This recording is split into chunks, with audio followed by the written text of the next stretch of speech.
nós retornamos com a nossa aula do Catecismo da Igreja Católica. Vamos então, mãos à obra, vamos começar o nosso estudo do Catecismo da Igreja Católica, não é?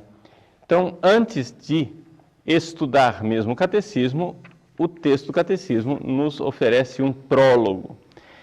O que é que nós temos neste prólogo? Esse prólogo, que é composto de 25 números, aqui no compêndio do Catecismo da Igreja Católica é reduzido a só um pequeno parágrafo, só uma pergunta, né? Eu não sei se vocês notaram, mas o compêndio do Catecismo ele é feito na base de perguntas e respostas, né? É uma forma dialogal, por assim dizer. Então, qual é o desígnio de Deus para o homem? Estou lendo o compêndio do Catecismo da Igreja Católica, o número 1, que é um resumo do número 1 ao 25 do Catecismo. Ele diz assim: Deus infinitamente perfeito e bem-aventurado em si mesmo, por um desígnio de pura bondade, criou livremente o homem para fazê-lo participar de sua vida bem-aventurada. Na plenitude dos tempos, Deus Pai enviou seu Filho como Redentor e Salvador dos homens caídos no pecado, convocando-os para a sua Igreja e tornando-os filhos adotivos por obra do Espírito Santo e herdeiros de sua eterna bem-aventurança. Aqui, cada pequena expressão foi bem pensada, está bem articulada e então nós temos aqui algo bastante interessante para o nosso estudo. Primeira coisa, então vamos ver parte por parte. Deus infinitamente perfeito e bem-aventurado em si mesmo. Então, o que é que ele quer dizer com isto aqui? Isso quer dizer o seguinte: Deus não precisa de nós. Ou seja, Deus é infinitamente perfeito. Ele não é incompleto. Existem algumas teologias ou filosofias modernas que ficaram até um pouco famosas, que falam, né, de uma solidão de Deus, que Deus precisava da criação, Deus precisava do outro, não é? Sobretudo, por exemplo, Emmanuel Levinas, não é?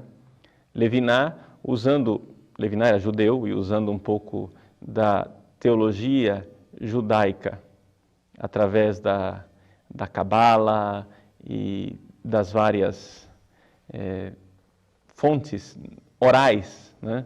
O Talmud judaico, Levinas chega e diz assim: Deus, né, para criar o mundo, ele se encolhe, né? Tzimtzum é a ideia, né, do hebraico, e então ali ele dá espaço ao mundo para que Deus tivesse o outro, né? Deus precisa de um outro. Nós, católicos, não cremos nisso. Nós não cremos que Deus precisa de um outro, né? Deus, ele já tem a sua perfeição. Também porque nós cremos em Deus Trindade, não é? Então, Deus já tem essa relação perfeita de amor. Então, por isso diz, Deus infinitamente perfeito e bem-aventurado em si mesmo. Bem-aventurado em si mesmo, vamos entender a palavra bem-aventurado? Bem-aventurado quer dizer feliz, né? A beatitude, a felicidade, a bem-aventurança, a realização. Deus é realizado em si. Deus não é carente, Deus não precisa de nós, Deus não precisava criar o mundo. Para que a gente precisa dizer isso logo no início? Para entendermos que a criação foi um ato absolutamente livre de Deus. Deus, quando criou o mundo porque ele era livre. Deus não era obrigado a criar o mundo. Deus não precisava criar o mundo, né? Então, por um desígnio de pura bondade, criou livremente o homem para fazê-lo participar de sua bem-aventurança. Esse criou livremente o homem é muito importante. E aqui que está uma das coisas, é importante que você saiba disso. Os cientistas né, que ficam procurando, investigando a natureza para saber se existe Deus ou não existe Deus, investigam a criação para então comprovar. Eles querem saber como é. Deus existe ou não existe? Vamos ver. Se houve ou não houve uma criação por parte de Deus. E eles tentam encontrar nexos lógicos, leis físicas para provar isso. Meus irmãos, essa façanha é impossível, por uma razão muito simples. Não é possível deduzir a liberdade. Entende? Por exemplo, a gente já tem dificuldade de deduzir as coisas através de mecanismos da natureza. Vamos supor, você abre uma página da internet em que está lá a previsão do tempo. Essa previsão do tempo é infalível? Não. Né? E, no entanto, nós sabemos que dá para fazer uma certa previsão do tempo. Por quê? Porque as leis da natureza não são leis livres. Não é assim que a natureza resolve de livre arbítrio, por livre decisão de sua vontade, a natureza resolve fazer um furacão. Não. Se o furacão aconteceu, houve uma causa. Né? E essa causa, de alguma forma, podia ser deduzida anteriormente, mas os fatores são tão complexos que a nossa mente não consegue prever completamente. Tá bom. Enquanto nós estamos aí tentando deduzir se vai chover amanhã ou não, até aí a gente dá conta. Mas quando se trata de liberdade, como é que eu vou deduzir alguma coisa? Né? Vamos supor, eu estou aqui dando aula para você e estou com um copo d'água na mão. Muito bem.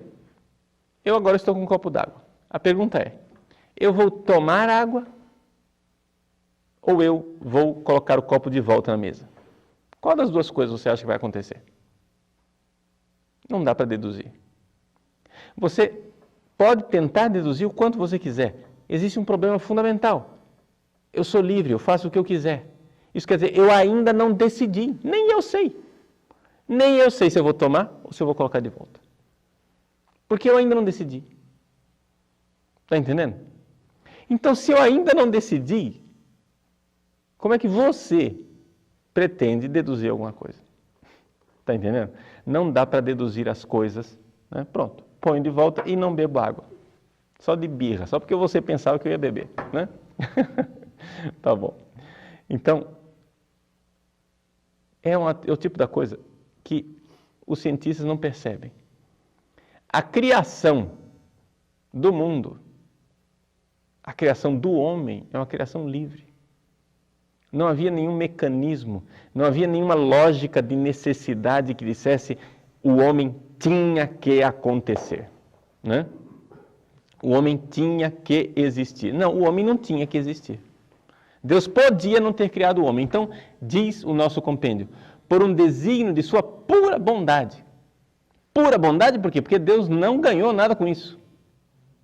Criou livremente o homem para fazê-lo participar de sua vida bem-aventurança. Desde a primeira frase do compêndio, nós vemos essa beleza de que nós fomos chamados para a vida bem-aventurada com Deus. Isso quer dizer o seguinte, você é católico, primeira frase do nosso catecismo, você não foi feito para esse mundo. Né? Você está aqui, mas você não está aqui para este mundo. Né? Esta frase que está aqui no compêndio é a frase que está aqui no número 1 do Catecismo da Igreja Católica. Então, participar de sua vida bem-aventurada. A nossa vida aqui, nesse mundo, é um início. É um começo. Nós estamos aqui somente iniciando. Você veio aqui a esse mundo, mas não veio para esse mundo. Deus colocou você aqui para preparar a sua vida com Ele no céu. Para preparar a sua vida com Deus, para fazê-lo participar de sua vida bem-aventurada. Essa primeira frase coincide no compêndio e no catecismo. Aí o compêndio continua dizendo assim: na plenitude dos tempos, Deus Pai enviou seu Filho como Redentor e Salvador dos homens caídos no pecado. Então veja só, aqui essa segunda frase, que eu não li toda, ela é uma frase trinitária. Então fala do Pai, do Filho e do Espírito Santo. É importante a gente sempre quando a gente lê as coisas, notar essa riqueza da Trindade que está aí presente no nosso catecismo. Na plenitude dos tempos, Deus Pai enviou seu Filho como Redentor e Salvador dos homens caídos no pecado. Então aqui nós já estamos num segundo mistério. É o mistério da redenção. Primeiro nós falamos de criação. Nós somos criados. E fomos criados para participar da vida bem-aventurada de Deus. É isso que Deus quis. Deus queria nos criar para que nós vivêssemos com Ele. Né? O catecismo põe até um título, diz lá, a vida do homem, conhecer e amar a Deus. Acontece, porém, gente, que nós pecamos. E esse projeto, então, se rompeu, o vaso se quebrou. Aconteceu alguma coisa que não estava no projeto de Deus. Deus não queria. Não é? Deus não projetou o pecado e, no entanto, ele aconteceu.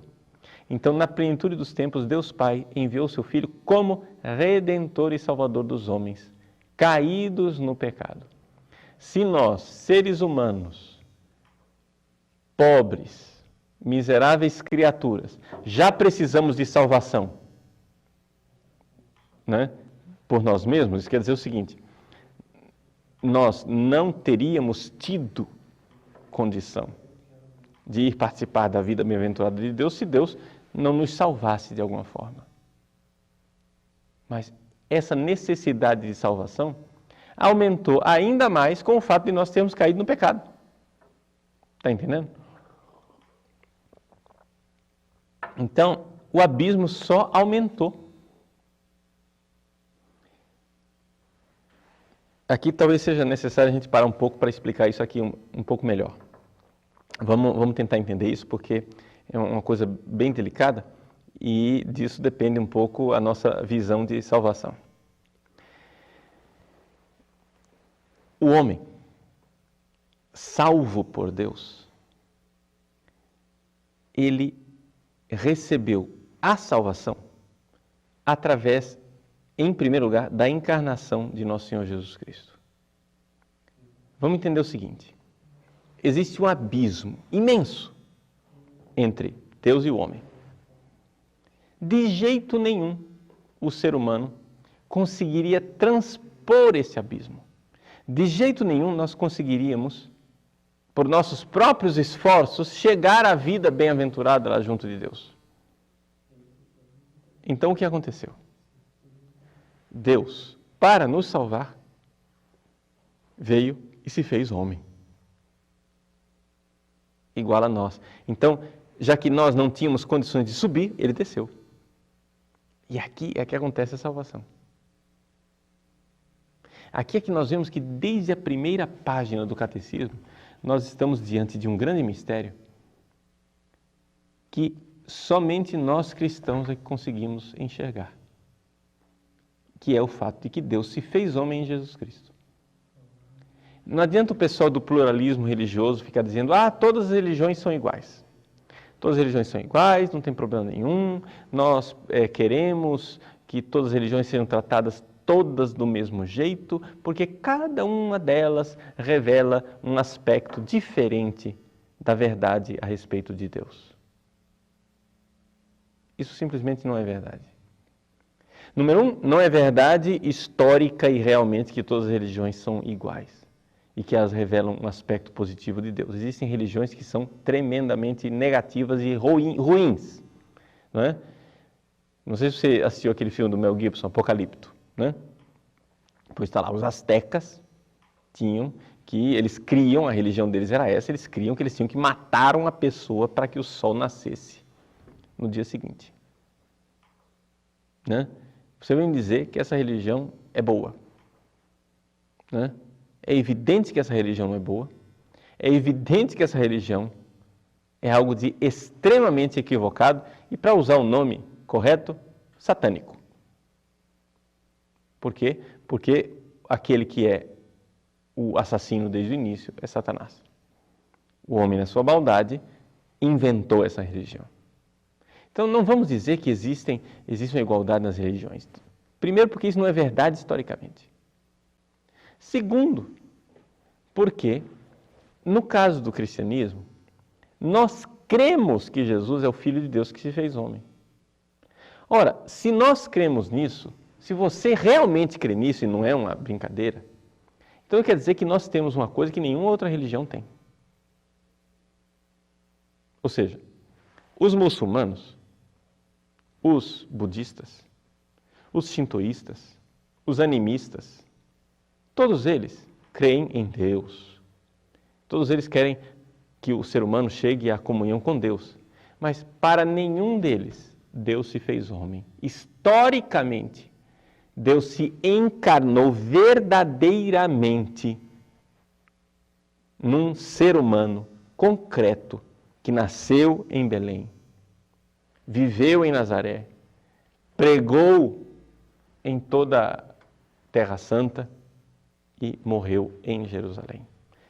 Lá, este homem ressuscitou, apareceu ressuscitado e subiu aos céus, enviando depois o Espírito Santo sobre os seus apóstolos. Essa é a nossa fé. E é isso que nós cremos que realmente aconteceu. Não é um mito, não é um símbolo, não é a história da carochinha, não é conversa para boi dormir, é o que nós realmente cremos. E porque nós realmente cremos nisso, isto faz com que o cristianismo tenha algo que nenhuma outra religião tem. Eis aqui, já desde o início, uma grande dificuldade diante desse discurso de que todas as religiões são iguais. Existe uma pretensão no cristianismo. A pretensão de que Jesus é Deus que se fez homem. E que, portanto, nós temos algo que nenhuma religião possui. Enquanto as outras religiões são um esforço humano para chegar a Deus, às vezes um esforço humano de boa vontade, às vezes um esforço humano equivocado e idólatra, às vezes um esforço humano tomado e dominado por uma cegueira satânica. Mas seja como for, as outras religiões são esforço humano. Enquanto as outras religiões são esforço humano, nós, católicos cristãos, cremos que Deus veio ao nosso encontro. Ele veio até nós. Então, na plenitude dos tempos, isso quer dizer que levou o tempo, Deus criou o mundo, lá atrás, no passado, levou o tempo para que as coisas se amadurecessem. Deus veio preparando o ser humano para receber o seu Filho Jesus. Na plenitude dos tempos, enviou o seu Filho para ser o Redentor e Salvador dos homens caídos no pecado. Não somente isso. Convocando-os para a sua igreja.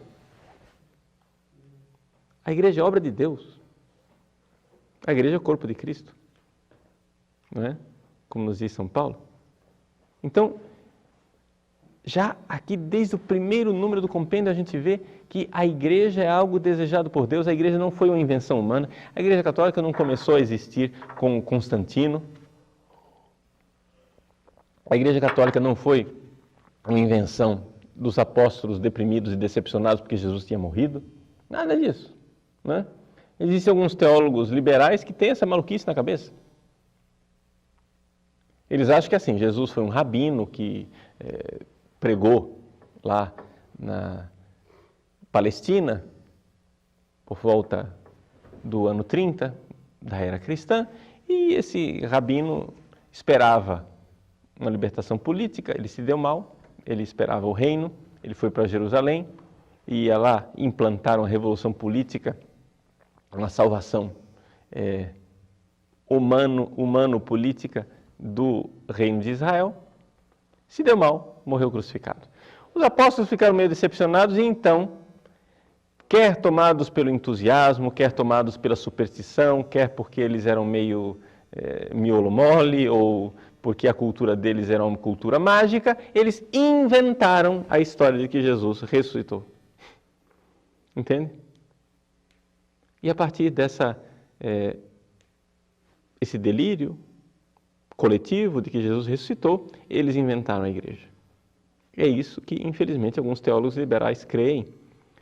Mas não precisa de muita coisa para dizer que essa gente não é católica, não somente não é católica, como não é cristã. Um sujeito que diz que Jesus é um rabino que morreu, não é cristão. Por quê? Porque se existe um artigo de fé que é inquestionável, é a ressurreição do Senhor Jesus Cristo. Então é evidente que Jesus ressuscitou, é evidente que Ele é Deus, está sentado à direita de Deus Pai Todo-Poderoso. Não temos nenhuma dúvida disso. E que Ele deixou nesse mundo a sua igreja. Ele escolheu 12 apóstolos, colocou esses 12 apóstolos como sendo os novos filhos de Jacó, ou seja, assim como o povo de Israel era construído, feito, realizado por 12 tribos, ali nós tínhamos 12 homens para realizar, digamos, o novo povo de Deus. Né? As pessoas dizem assim, mas como é que eu sei que Jesus queria fundar a igreja? A pergunta é que está equivocada. Né? A pergunta já começa errada. A pergunta não é se Jesus queria fundar a igreja. A pergunta é, Jesus queria abolir o povo de Deus ou reformá-lo? Porque o povo de Deus já existia. O povo de Deus era o povo de Israel, o povo escolhido, o povo eleito. Jesus queria acabar com esse povo? Para que não houvesse mais povo de Deus? Ou Jesus queria reformar esse povo? Ou seja, o que é que significou aquele gesto histórico e concreto que, basicamente, todos os bons exegetas dizem foi um gesto do Jesus histórico. Jesus realmente fez isto. Ele escolheu 12 apóstolos. Qual foi o significado deste gesto de Jesus escolher 12 apóstolos? O significado de Jesus escolher esses 12 apóstolos é porque ele estava reformando o povo de Deus. Eu não vim para abolir a lei, mas para levá-la ao seu cumprimento. Ou seja, nós estamos aqui diante do novo povo de Deus, novo no sentido de o povo escatológico, o povo definitivo. Então, Jesus Salvador, convocando-os para a sua igreja, convocando-os para fazer parte desse povo, convocando para fazer parte desse corpo de Cristo. E tornando-os filhos adotivos por obra do Espírito Santo. Aqui nós temos mais um detalhe dessa realidade de salvação. Nós somos filhos adotivos por obra do Espírito Santo. Por que filhos adotivos? Algumas pessoas se perguntam, não é? Bom, uma razão muito simples. Filho de Deus precisa ser Deus, não é? Filho de peixe, peixinho é. O filho da vaca é o bezerrinho. O filho da cadela é o cachorrinho. O filho de um homem é um menininho. O filho de Deus tem que ser Deus. Como eu não sou Deus, você não é Deus, nós não somos filhos de Deus, não por natureza, não naturalmente. Só podemos ser filhos de Deus por graça de Deus, por adoção. Então, como é que aconteceu isso? Aqui está aquilo que eu tentava explicar para você. Veja só. Havia um abismo entre Deus e o homem. Esse abismo, ele já era grande pelo simples fato de que Deus é Deus e o homem é uma criatura miserável, pequenina, ínfima. Só que esse abismo se alargou ainda mais, se tornou muito mais distante quando o homem pecou.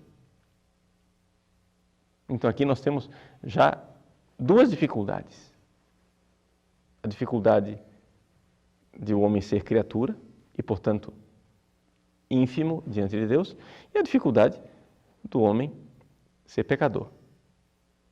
Como é que a gente faz para salvar o homem? Ou seja, para que o homem vá participar da vida de Deus? Nada, nenhum esforço que o homem faça é capaz de chegar lá. Você pode construir um foguete e você não chega lá. Você pode construir uma torre de Babel, você não chega lá. Você pode ir passando por diversas reencarnações, como creem os espíritas, e você não chega lá. Não é? Nós temos aí na nossa televisão novelas e o catecismo espírita para os nossos filhos, né? O pessoal acha assim, não, que o homem vai reencarnando e vai evoluindo, vai reencarnando e vai evoluindo. Mas você pode evoluir quanto você quiser. A distância entre Deus e o homem é infinita, meu irmão. Não tem evolução no mundo que vá superar esse abismo. Então, a situação do homem diante de Deus, se não fosse pela bondade de Deus, ela seria desesperadora. Porque por mais que você tente ser melhor, por mais que você tente ser santo, por mais que você reencarne ou não reencarne, você não consegue superar, transpor esse abismo infinito. E o que é que então resolve o nosso problema? Só tem uma saída. Ou ele vem, ou então nós estamos sozinhos. Ele veio. Ele se fez homem, se fez um de nós. A partir do momento que Jesus nasce, existe um ser humano que pode olhar para o céu e dizer, meu Pai. Só a partir de Jesus. Antes disso não tinha. Antes disso, os seres humanos podiam crer que Deus era Deus, crer que Deus tinha uma bondade de Pai, mas nenhum ser humano podia realmente, verdadeiramente chamar Deus de Pai. Você podia fazer isso de forma poética, né? Assim como uma pessoa pode adotar um cachorrinho e dizer, é meu filhinho.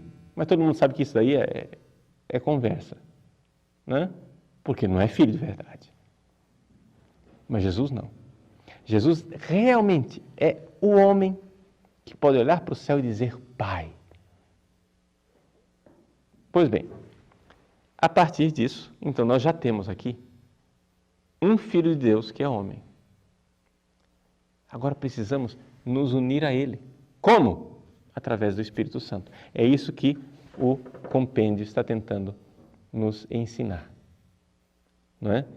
Que, por obra do Espírito Santo, nós nos tornamos filhos adotivos. Quantas e quantas vezes você já rezou, dizendo assim, por nosso Senhor Jesus Cristo, na unidade do Espírito Santo. Não é isso? Vamos entender o que é isso.